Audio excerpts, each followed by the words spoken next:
سمعت ايه؟ قربت منها وشدتها من دراعها. هو مين ده اللي انت مش هتبعد عنه يا خضرة يا شريفة؟ يا رب تلصنه العفاف. هو عشان متجوزين على ورقة تلعب بديلك؟ هو انت شايفاني ايه؟ هفق مختوم على قفايا يا هانم. اول ما جالك ده اتنهدت بارتياح لانه ما سمعش المكالمة من الاول. هو ممكن تهدى كده بس وما تبقاش مدب وتلم روحك في الكلام ده؟ ايه يا بنت البجاحة دي كلها؟ امال لو مش ماسكك بقى متلبسة كنت عملت ايه؟ جرى لعجلك ايه يا تميم؟ كنت قفشتني في شقة مفروشة ولا ايه؟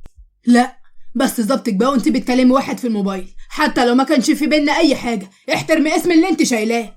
شوف بقى، انا كنت بكلم اخوي وشوف بعينك اسمه متسجل كمان. بس برضو ده بقى مش مبرر ان انت تكلميه على السطح، ما كنت كلمتيه واحنا قاعدين عادي يعني. بقول لك ايه، ابعد السعادة عن خلقتي يا تميم وفوتني الحال. بس انت بقى ازاي يا هانم تجيبي لي الاكل من غير معلقة؟ انت عاوز تتخانق عاد ولا ايه؟ مش عارف، بس انا بقى متعصب. من ايه؟ بعد ده كله بتقولي لي من ايه؟ بقول لك ايه، انا هنزل واجيب لك المعلقة يكش تحل عن نفوخي. اما بقى في فيلة خيرت بيه كان رشدي قاعد مع خيرت. قال عايزنا اروح له، تخيل. معلش خده على قد عقله، دي مصلحة بملايين يا رشدي، انت عارف العم اتفتح علينا ازاي. اروح له ده بجد؟ ومن امتى يعني الشغل بقى فيه هزار يا رشدي؟ خلاص ماشي، اللي تشوفه يا خيرت بيه. رنا دخلت الفيلا بالعربية واول ما نزلت سلمت على باباها. جود نايت يا بابي. جود نايت يا عمري، مش هتسلمي على رشدي؟ ابتسمت له بمجاملة قلت له هاي. احلى هاي سمعتها في حياتي. اوف انا طالعة. استني، ممكن يا خيرت بيه اتكلم بس شوية مع رنا؟ ايوه طبعا اتفضل. وبعد كده دخلت انا ورشدي قعدنا في الريسبشن. خير عاوز ايه؟ بقى في واحدة تقابل جوزها المستقبلي بالوش ده؟ رشدي انا 100 مرة اقولك انا مش موافقة. سمعت ولا سمعك من تاني؟ اديني بس سبب مقنع يخليكي ترفضيني وصدقيني انا هبعد. ما بحبكش، انا ما بحبكش يا رشدي، مش بحبك يا اخي. ايه اللي مش واضح في كده يعني؟ برضو مش مبرر، ياما ناس كتير اتجوزوا وحبوا بعض بعد الجواز. يوه بقى، هو انت هتفهم امتى ان انا مش طايقه حتى ابص في وشك؟ انت من الاخر بقى عاوز مني ايه؟ والله المصلحه كده ان احنا نتجوز. وانا بقى على جثتي ان انا اتجوزك يا رشدي، واعمل اللي انت عايزه، بس في الاخر مش هتجوزك وهتجوز اللي قلبي يختاره وبس. ومره واحده لقيته قرب مني وشدني من دراعي جامد قوي. انا لو سمعت الكلام ده منك تاني يا رنا هتشوفي وشي هيخليكي تدفني نفسك بالحياه. نصيحه مني بقى يا عمري، خليكي مطيعه واسمعي الكلام احسن لك. ابعد ايدك عني، بقول لك ابعد ايدك. اوكي بعدت اهو، بس مش هبعد كتير وقريب هحدد ميعاد خطوبتنا، بس خلص بس الشغل اللي في ايدي يا عمري. يلا باي. قال لي كده وسابني وخرج، وانا طلعت على الاوضه بتاعتي وانا منهاره من العياط. ست رنا يا ست رنا، ادخلي يا حياتي. هو انت كويسه؟ لا خالص، انا بقى مش كويسه خالص، ولا حتى هبقى كويسه طول ما رشدي ده موجود. انا خلاص تعبت. ربنا ينجدك منهم يا رب يا ست هانم. هياتم انا محتاجه ان انت تساعديني، انا خدمتك يا ست هانم ومن ايدك دي لايدك دي. انا عايزه اهرب. يا مصيبتي يا اختي، انت بتقولي ايه بس يا ست هانم؟ ده كان البه يطلع روحي بايديه. ما تقلقيش، ما حدش هيحس باي حاجه. ما بلاش يا ست هانم، يعني هو انت عاجبك اللي انا فيه ده؟ لا طبعا، انا مستحيل اسلم نفسي الرشد كده. اهدي بس يا ستي، لا حول ولا قوه الا بالله. وعدى اليوم، وتاني يوم كانت نسمة لسه بتفوق من النوم علشان خاطر تقومه. ايه ده؟ انت صحيت ميتة. تميم كان واقف قدام المراية بيظبط البدلة من ساعة. لا تتحسد، مش العادة يعني النشاط اللي جالك فجأة ده انا شكلي اغير رأيي فيك ولا ايه؟ انا طول عمري جامد على فكرة. ما كان من الاول لازم يعني لساننا يطول. طب يلا بقى غيري عشان خاطر ما تعطليناش. حاضر. وبعد كده تيمور رن عليا. صباح الخير يا نجم. صباحك فل، بقولك ايه، رشدي بيه بنفسه كلمني حالا. انت بتتكلم جد؟ معاك حق تتصدم، ده انا نفسي ما كنتش مصدق وازبهليت كده، بس طلع جاي بجد.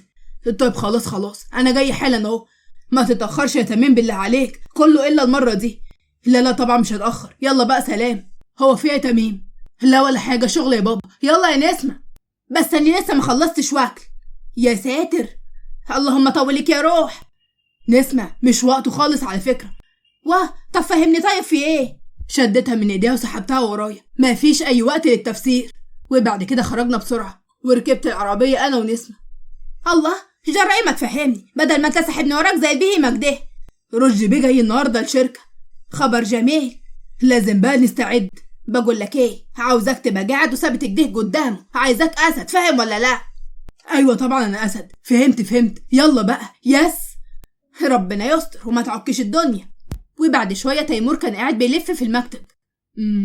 وبعدين بقى اهدى كده يا تيمور، ولما يقف قدامك تبقى ثابت. ايه الفراغ ده؟ اما اتصل علينا كده نكد عليها.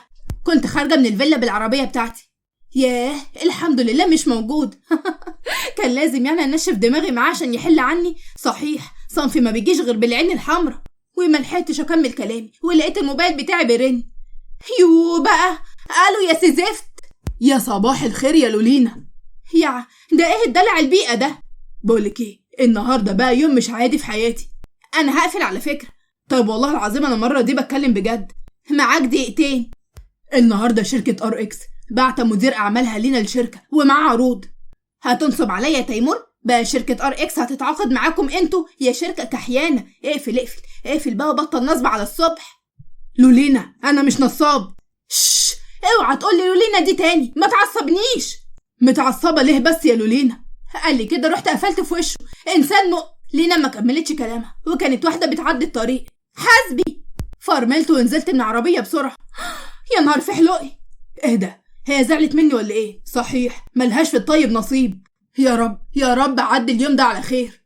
دخل تميم بسرعة المكتب وقعد على طول. اخيرا وصلنا.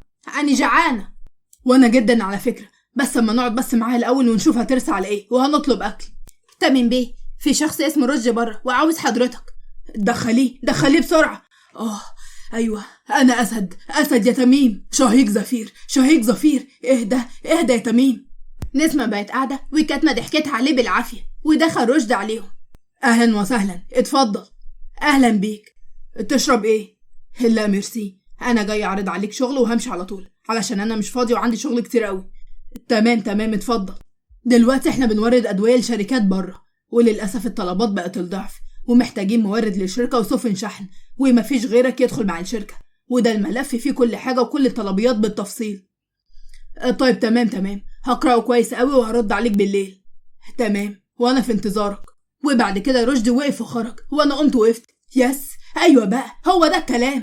بقيت قاعدة وجلجانة من الفرحة المبالغ فيها دي. طب وانت هتعمل ايه دلوقتي؟